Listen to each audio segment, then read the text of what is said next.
परभणीतील सोमनाथ सूर्यवंशीचा पोलिसांच्या मारहाणीमुळेच कोठडीत मृत्यू. न्यायदंडाधिकाऱ्यांकडून गोपनीय अहवाल सादर. मानवाधिकार आयोगाकडून पोलिसांना नोटीस.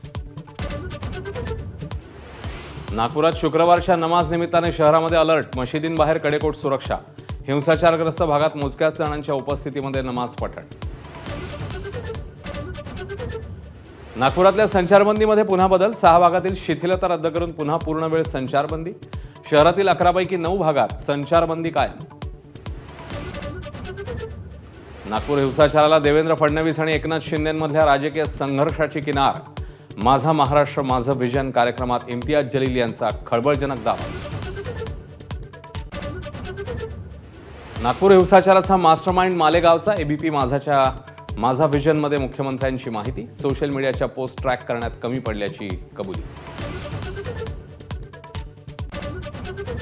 धनंजय मुंडेंविरोधात कुणीही पुरावा आणून दिला तर कारवाई करणार. मुख्यमंत्र्यांचं आश्वासन. तर संतोष देशमुख प्रकरणी तपास करणाऱ्या सीआयडीचं कौतुक.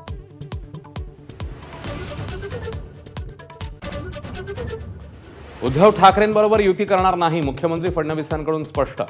तर महायुती महापालिका निवडणुका एकत्रित लढणार केलं जाहीर.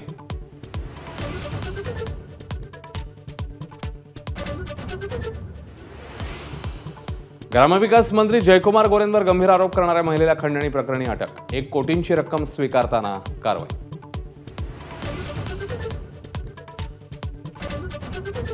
सरसंघचालकांना ताब्यात घेण्याचे माजी मुंबई पोलीस आयुक्त परमबीर सिंग यांचे तत्कालीन एटीएस अधिकाऱ्याला आदेश.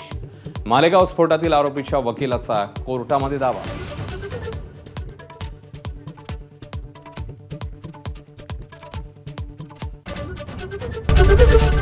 एबीपी माझा, उघडा डोळे बघा नीट.